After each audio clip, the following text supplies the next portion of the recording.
Silakan duduk kembali, sebuah kehormatan, sukacita boleh bersama kembali dengan keluarga besar BMC New York. Siapa percaya bahwa di tahun ini kita banyak mengalami kebaikan dan keajaiban Tuhan. Yang percaya tepuk tangan yang meriah bagi dia, haleluya.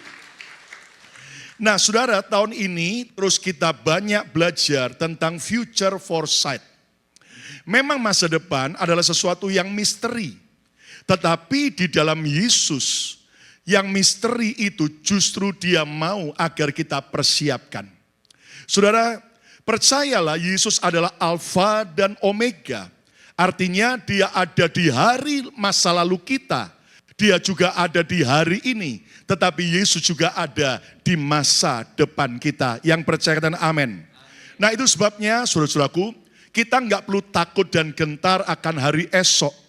Tetapi kita perlu mempersiapkan diri kita sebaik mungkin.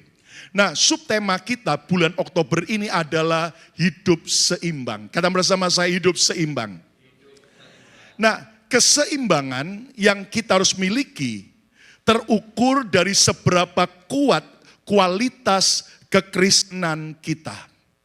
Saudara, kehidupan yang seimbang dalam Yesus akan terukur dari seberapa dalam saudara dan saya mengenal Dia. Terukur saat kita melewati godaan, saat kita melewati ujian waktu, bahkan saat kita melewati berkat dan masalah. Nah itu sebabnya hari ini saya mau menyampaikan sebuah tema khotbah, bukan Kristen boncos. Ya, ayo ucapkan 2, 3, bukan Kristen. Saya nggak dengar suaranya orang BMC New York. Lebih keras, 2, 3, bukan Kristen boncos. Nah mungkin sudah berkata apa maksudnya? Kata Kristen itu artinya adalah pengikut Kristus. Siapa di sini adalah pengikut Kristus? Ya, kalian bersama saya mengikut Yesus. 2, 3. Nah boncos adalah bahasa gaul di Indonesia yang artinya adalah rugi besar, gagal total, tidak mendapatkan hasil apapun. Nah tentunya doa saya supaya saudara bukan Kristen boncos. Kenapa? Karena banyak orang Kristen hari-hari ini saudaraku tampaknya rajin, aktif, tetapi ketika badai hidup datang, mereka segera stres, mereka kecewa, mereka sakit hati, mereka kemudian mulai loyo, dan iman mereka runtuh. Nah tanda Kristen yang boncos adalah kelihatan rohani tapi rapuh di dalam. Nah saudara sekalian, contoh baru-baru ini di Indonesia cukup heboh, viral, ada seorang anak muda usia 22 tahun. Dari namanya saja kita tahu dia orang Kristen. Namanya Timothy Anugrah Saputra. Dan dia ini berasal dari keluarga Kristen yang cinta Tuhan dari kota Bandung, yang akhirnya Timothy atau Timmy akhirnya kuliah di Denpasar, Bali. Nah prestasinya baik, anaknya cerdas, saudaraku. Tetapi ketika, saudaraku, tiba-tiba tanggal 15 Oktober kemarin, Timmy akhirnya mengakhiri hidupnya. Loncat dari kampusnya dari lantai 4, saudaraku. Sehingga Anda tahu akhirnya saudara, ketika seperti itu mengagetkan. Dan saudaraku, apa yang terjadi? Bahkan yang lebih heboh lagi karena di grup WhatsApp pada teman-teman kuliahnya malah mensyukur-syukurkan, mentertawakan kematian Timmy. Dan akhirnya 6 orang itu saudara-saudara akhirnya diminta maaf, dan saya dengar dari Udayana akhirnya mengeluarkan mereka dari kampus, saudaraku. Karena tidak elok, tidak pantas ketika orang sedang mengalami masa duka. Tetapi saudaraku, yang saya percaya bahwa memang bully itu dosa. Kata bersama saya, bully itu dosa. Ya, saudaraku, kemari kita tidak boleh melakukan bully. Bully ada yang melakukan secara spiritual bully, menggunakan agama, menggunakan otoritas untuk apa? Untuk mengintimidasi orang. Ada juga bully melalui perkataan, melalui tindakan dan sebagainya. Nah, bully itu dosa besar. Karena Alkitab berkata, siapa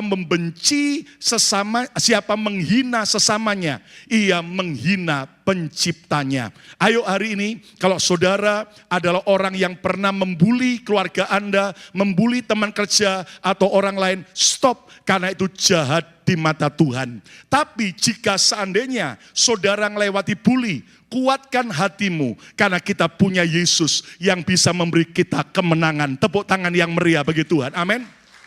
Nah tentunya sebagai orang tua, saudara yang punya anak-anak, ya, saya melihat ada orang tua yang sangat ekstra protek dengan anak-anaknya. Wah, dia pokoknya proteksi anak-anaknya. Siapapun yang mencoba mengganggu, maka ibunya yang akan maju. Maka bapaknya akan maju. Tetapi saudaraku, bahkan ada orang tua yang memilih anaknya homeschooling. Nah, apakah itu salah Pastor Lukas? Oh, tidak salah. Tapi saya cuman khawatir saja ketika sang anak kembali masuk ke realita hidup. Hidup yang keras, hidup yang penuh dengan banyak bully. Jangan sampai anak-anak itu rontok mentalnya dan imannya. Kami melatih 2 orang anak kami untuk apa? Tidak lari dari masalah. Saudaraku, saya ajar Yehuda, anak saya dan Betani, ayo hadapi, jangan sampai kamu kalah, hadapi. Dan puji Tuhan, mereka akhirnya bukan cuma kuat iman mereka, tapi mental mereka juga terbangun siap menghadapi hidup yang keras ini. Nah, dengar baik-baik, saudaraku, Kristen boncos adalah kelihatan ibadahnya luar biasa, tapi akhirnya dia mundur dari Tuhan. Kelihatannya rohani, tetapi tetap terikat dalam dosa. Kelihatannya aktif dan hebat, tapi hancur saat badai datang. Kelihatannya bahagia dan sukses, tapi ternyata di dalam hancur, penuh dengan depresi dan suka ribut berantem. Doa saya, saudara bukan jadi Kristen boncos, tapi saudara Kristen yang kuat, yang tangguh, yang tetap teguh sampai akhir hidup kita. Yang mau jadi Kristen yang teguh, tepuk tangan yang meriah bagi Tuhan Yesus. Amin. Nah, Tuhan Yesus mengajarkan bagaimana kita tidak jadi Kristen boncos. Ayo kita lihat Lukas 6 ayat 46 sampai ayat 49. Tuhan Yesus berkata, mengapa kamu berseru kepadaku Tuhan, Tuhan? Orang yang suka berseru Tuhan, Tuhan adalah orang yang suka apa? Berdoa. Orang yang suka memuji Tuhan. Orang yang suka ibadah. Tapi Yesus berkata, mengapa kamu berseru kepadaku Tuhan, Tuhan? Padahal kamu tidak melakukan apa yang aku katakan. Ayat 47. Setiap orang yang datang kepadaku dan mendengarkan perkataanku serta melakukannya. Kata bersama saya, melakukannya. 2, 3. Aku Yesus akan menyatakan kepadamu dengan siapa ia dapat disamakan. Ayat 48. Ia sama dengan seorang yang mendirikan rumah. Orang itu menggali dalam-dalam dan meletakkan dasarnya di atas batu. Ketika datang air bah dan banjir melanda rumah itu tidak digoyahkan karena rumah itu kokoh dibangun. Ayat 49, akan tetapi barang siapa mendengar perkataanku tetapi tidak melakukannya, dia cuma dengar, dia suka firman Tuhan tapi tidak melakukannya, ia sama dengan seorang yang mendirikan rumah di atas tanah tanpa dasar, di atas tanah, di atas pasir tanpa fondasi yang kuat. Ketika banjir melandanya, rumah itu segera roboh dan hebatlah kerusakannya. Dari ayat-ayat ini, kita bisa menerima pewahyuan yang jelas. Bagaimana saudara tidak jadi Kristen yang boncos, Kristen yang rugi di akhir, yang gagal di akhir.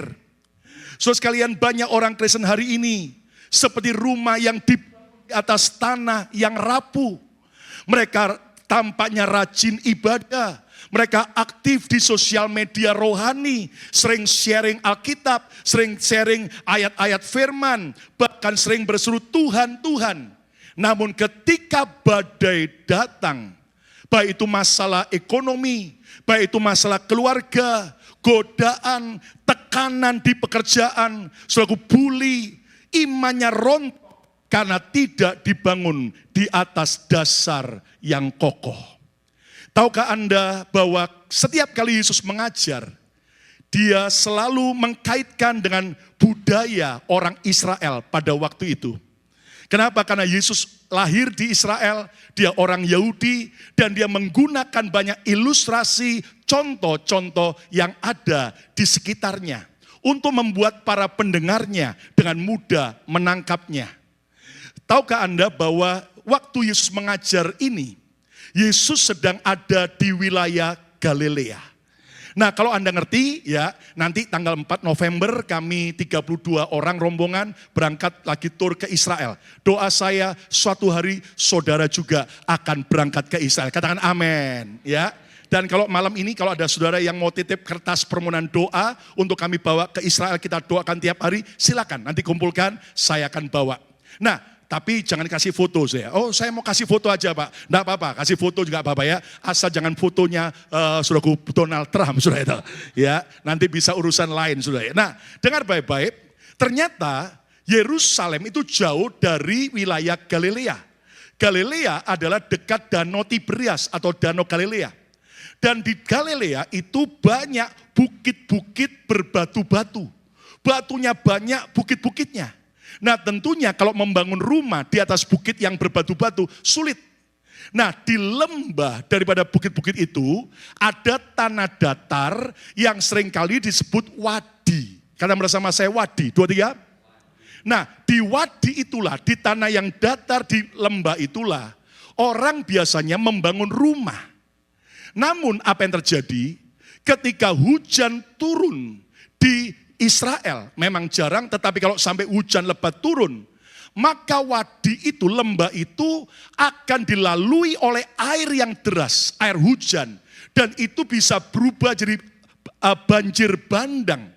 Dan di sini Yesus berkata, ketika dua rumah ini dilewati badai air, walaupun angin maupun air bah, maka dua rumah ini akan terbukti kekuatannya. Nah, nangkep ya saudara ya. Yang satu membangun rumahnya di atas tanah tanpa repot-repot. Tapi yang satu menggali dalam. Dia gali tanah wadi itu sampai ketemu batu karang yang ada di bawah. Dan batu yang kuat itu dijadikan fondasi untuk membangun rumah itu. Dan Anda mengerti saudaraku, di sini Yesus sedang dalam konteksnya. Dia mengatakan orang-orang Yahudi langsung tahu bahwa membangun rumah di atas tanah datar atau wadi itu mudah, cepat, tapi beresiko besar ketika badai banjir itu datang. Namun membangun rumah di atas fondasi batu itu memang berat, memang lama, butuh biaya yang lebih banyak, butuh tenaga, tetapi kokoh dan aman saat badai banjir itu datang. Nah, Yesus mau saudara bukan jadi Kristen boncos, seperti rumah yang dibangun di atas pasir, yang akhirnya hancur, walaupun awalnya kelihatan keren. Doa saya, saudara bukan jadi Kristen yang hancur di tengah jalan atau akan hidupmu. Doa saya hari ini, tanggal 25 Oktober 2025, sampai 10 tahun ke depan, 25 Oktober tahun berapa? 35 ya kan, 2035, saudara tetap cinta Tuhan. Amennya kok lemes begini orang BMC New York. Katakan amin. Tetap semangat ikut Yesus. Yang mau tepuk tangan yang meriah bagi Tuhan. Amin.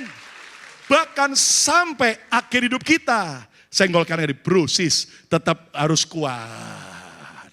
Ya, nah siapa yang mau jadi Kristen yang tidak boncos, ya, yang tidak rugi tapi beruntung. Katakan saya mau belajar dari firman. 2, 3.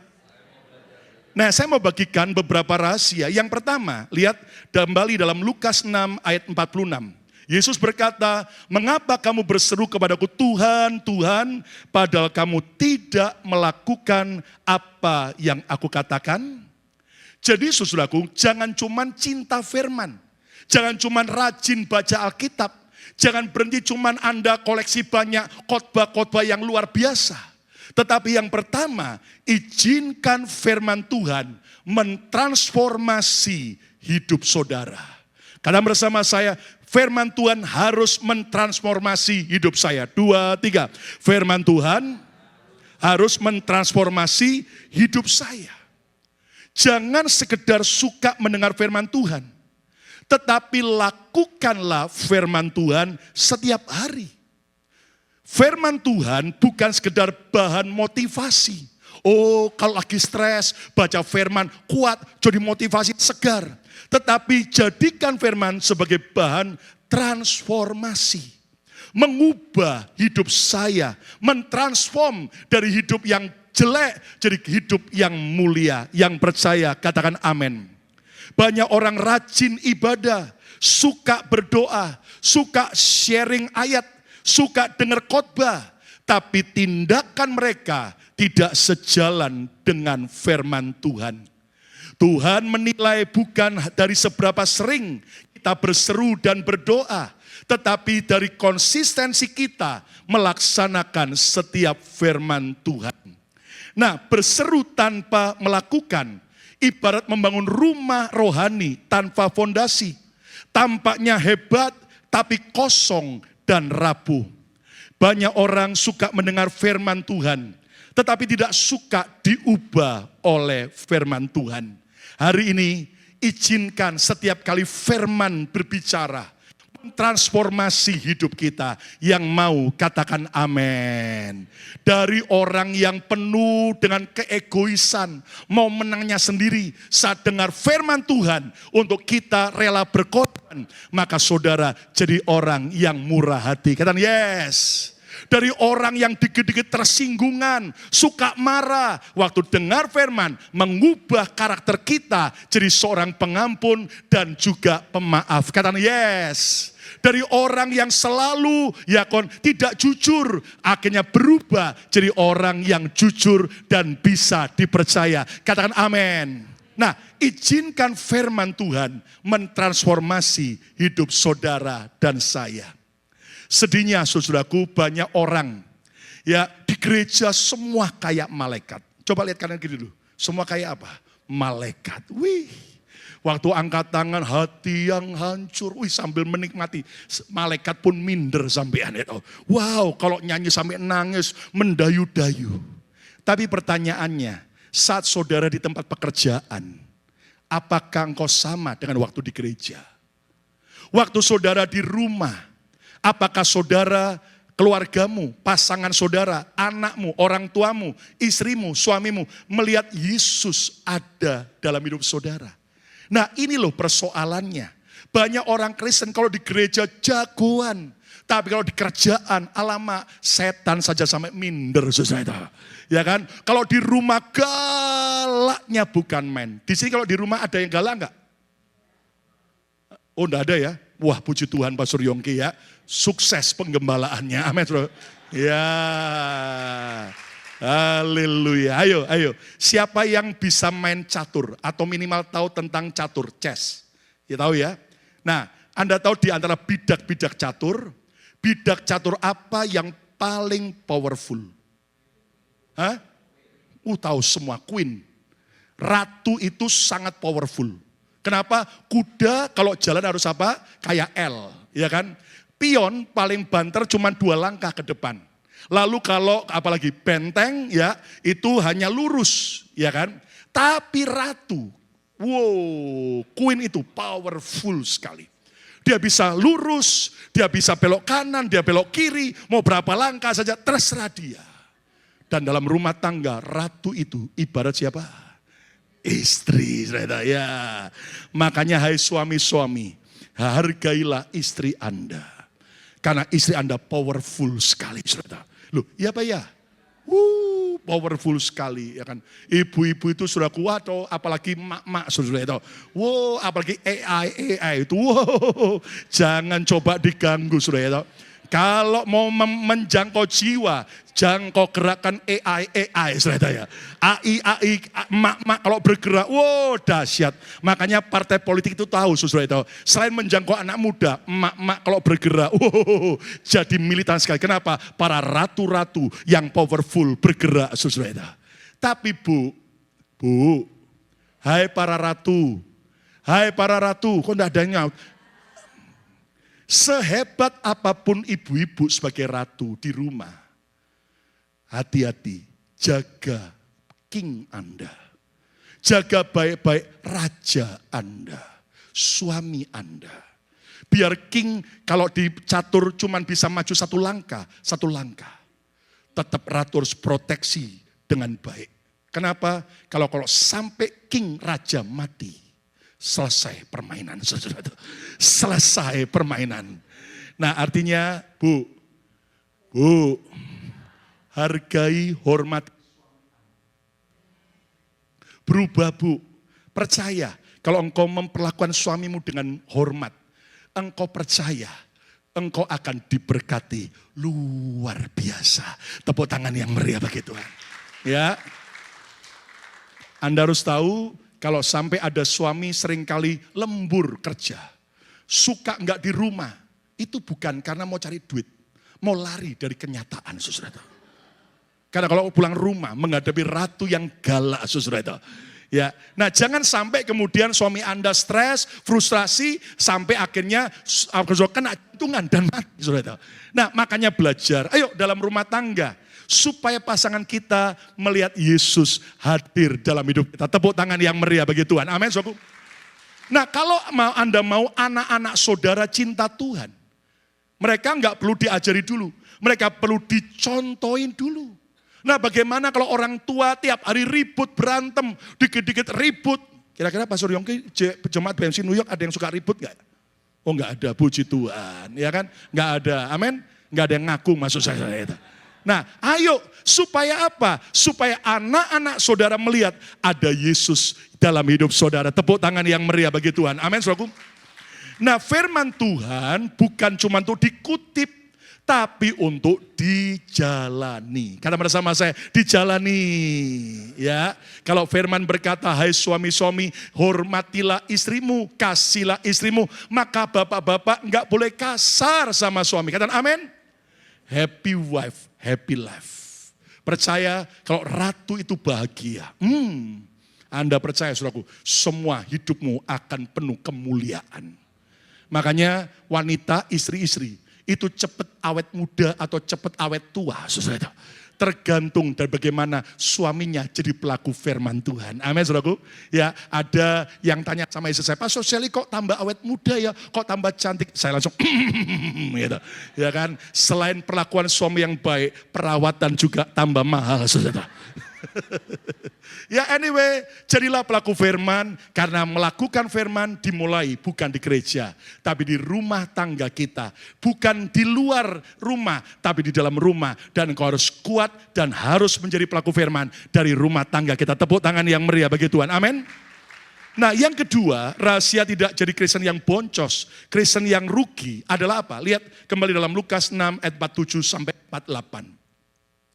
Setiap orang yang datang kepadaku dan mendengarkan perkataanku, serta melakukannya, kata Yesus, aku akan menyatakan kepadamu dengan siapa ia dapat disamakan.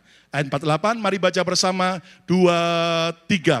Ia sama dengan seorang yang mendirikan rumah. Terus, orang itu, keras dong BMC New York, 2, 3. Orang itu menggali dalam-dalam dan meletakkan dasarnya di atas batu.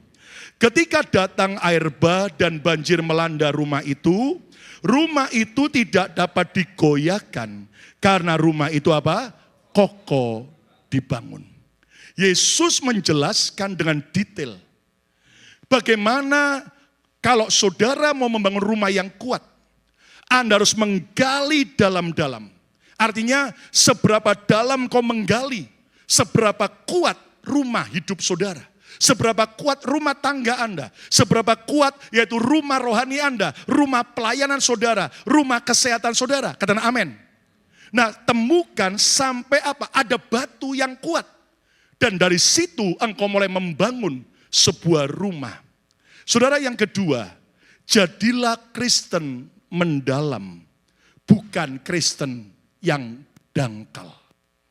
Saudara, ada banyak orang yang cuman puas jadi Kristen yang dangkal, Kristen yang cetek, Yang penting saya percaya Yesus, saya selamat. Tapi tidak punya kedalaman. Tidak pernah mendalam di dalam Tuhan. Yesus berkata orang yang bijaksana. Dia menggali dalam-dalam. Dan kemudian dia menemukan batu yang kuat sebagai dasarnya. Nah, Kristen boncos adalah orang yang malas menggali. Tidak mau merenungin firman Tuhan lebih dalam. Well, yang penting saya dengar firman, baca firman sampai ngantuk-ngantuk, nggak apa-apa. Yang penting saya tahu firman. Ini adalah orang yang tidak mau disiplin doa pribadi. Ini adalah orang yang tidak mau diproses dalam karakternya. Nah, hari ini saudaraku, jangan puas jadi Kristen yang dangkal, yang cuman biasa-biasa. Jadilah Kristen yang mau mendalam. Kata bersama saya mau jadi Kristen yang mendalam. 2, 3. Saudara, saya bersyukur hari-hari ini di BMC Philadelphia, saya doakan juga di BMC New York terjadi. Saudaraku, anak-anak muda kita, ya, teenager kita berbahasa Inggris, mereka lagi on fire. Tuhan terus menambah-nambahkan jiwa-jiwa. Tadi saudaraku, Anda tahu, tadi pagi ibadah mereka kami wisuda.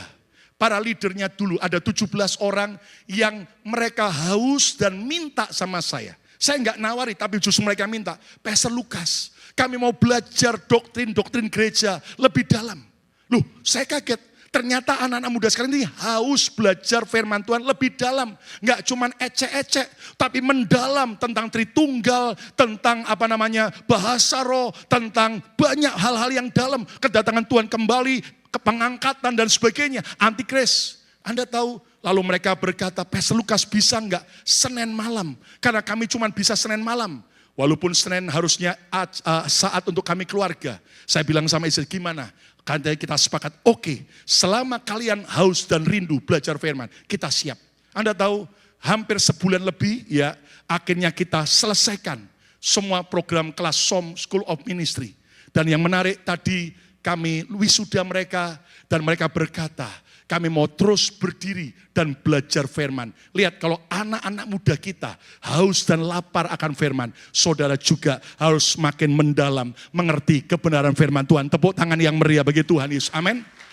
Bahkan sebelum tadi saya berangkat ke New York, mereka udah minta beberapa minggu sebelumnya, Pastor please, jam 12 siang selesai kebaktian umum, boleh enggak selesai kebaktian youth, Pastor memberikan lagi Bible study. Saudaraku, tadi saya bicara tentang hamba dengan 5 talenta, 2 talenta dan 1 talenta. Dan saya jelaskan tentang 1 talenta. Dan mereka betul-betul haus dan lapar akan firman Tuhan.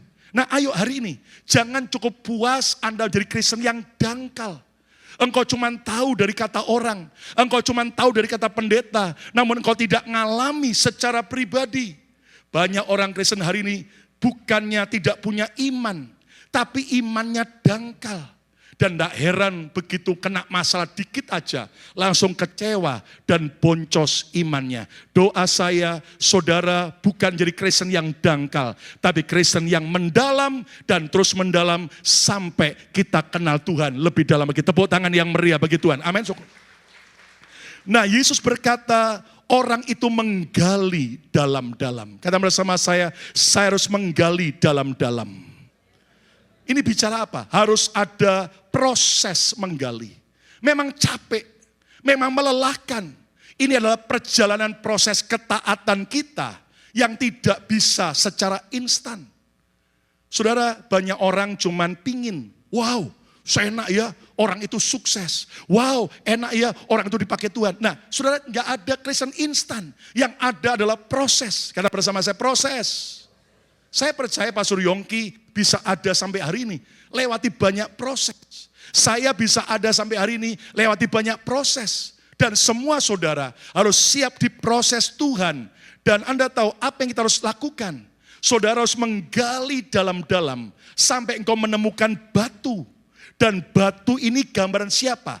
Gambaran Yesus Kristus sendiri. Nah, dalam budaya Yahudi, ya, kata batu, next, dari bahasa Yunani sur, artinya adalah Allah sendiri. Tuhan adalah gunung batuku. Sementara pasir atau tanah dalam Yunaninya dari kata Adama. Ingat kata Adam, nama Adam berasal dari tanah liat, ya kan? Debu tanah. Nah, pasir atau tanah gambaran manusia yang rapuh, yang cepat berubah. Nah, jangan sampai saudara puas cuman jadi Kristen yang tanah. Tapi engkau harus jadi Kristen yang sampai ketemu batu, yaitu Tuhan Yesus, gunung batu kita yang mau katakan amin. Hari ini mungkin kau berkata, hidupku terlalu parah Pastor Lukas. Bisakah gunung batu yaitu Yesus mengubah hidupku? Saya mau beri sebuah kisah nyata. Satu kali ada seorang atlet lari dari Panama. Dia seorang wanita yang masih usia 20 tahun lebih dengan masa depan yang cemerlang. Wanita ini telah berhasil memenangkan lomba lari se-Panama. Sehingga akhirnya pemerintah Panama sedang mempersiapkan wanita ini untuk ikut di ajang perlombaan lari internasional. Itulah Olimpiade. Sehingga wanita ini saudaraku yang masih muda, cantik, dimasukkan untuk selalu belajar lari dengan ketat di sebuah stadion, di sebuah kota di Panama. Dan apa terjadi saudaraku, ketika dia latihan terus di sana, rupanya kalau dia lapar, dia kemudian ada waktu juga keluar dari stadion. Dia makan di kafe di dekat stadion. Dia kenalan dengan pemilik kafe itu, seorang pria yang lebih tua 10 tahun lebih dari dia. Rupanya mereka jatuh cinta. Anda tahu apa yang terjadi? Wanita atlet lari ini, dia buat sebuah kesalahan yang fatal. Dia hamil di luar nikah. Ketika dia hamil di luar nikah, jelas itu heboh. Masuk berita, seluruh Panama tahu. Dan jelas dia didiskualifikasi. Nggak bisa ikut ajang Olimpiade. Keluarganya malu, negaranya malu. Maka oleh keluarganya dia diungsikan, dilarikan. Pindah ke Brooklyn, New York. Dan Anda tahu saudaraku, di Brooklyn, New York hidupnya terlunta-lunta. Tetapi untung dia ketemu Yesus. Dia sempat dalam kehamilan anak yang tidak punya bapak karena si pria pemilik kafe tidak mau tanggung jawab. Dia nyaris menghabisi nyawanya. Tapi untung dia ketemu Yesus. Dia bertobat. Dan di sebuah gereja di New York, dia nangis di hadapan Tuhan. Dan dia buka Alkitab. Dia ambil sebuah kertas dan dia tulis, Tuhan, ampuni aku. Aku telah mempermalukan nama keluargaku. Aku telah mempermalukan nama negaraku. Bahkan aku telah mempermalukan nama Tuhan. Aku mau bertobat Tuhan. Ubah hidupku. Tapi doaku Tuhan. Supaya anak dalam kandungan ini kelak mempermuliakan namamu. Sebuah doa yang ditulis di sebuah kertas. Lalu ditaruh di lipatan Alkitabnya. Hidup wanita ini mulai berubah. Dia hidup bagi Yesus. Saat anak itu lahir, lahirlah seorang anak pria. Namun anak ini bertumbuh dengan kenakalan yang luar biasa. Karena dia tidak pernah tahu siapa bapaknya. Dia kehilangan figur seorang ayah.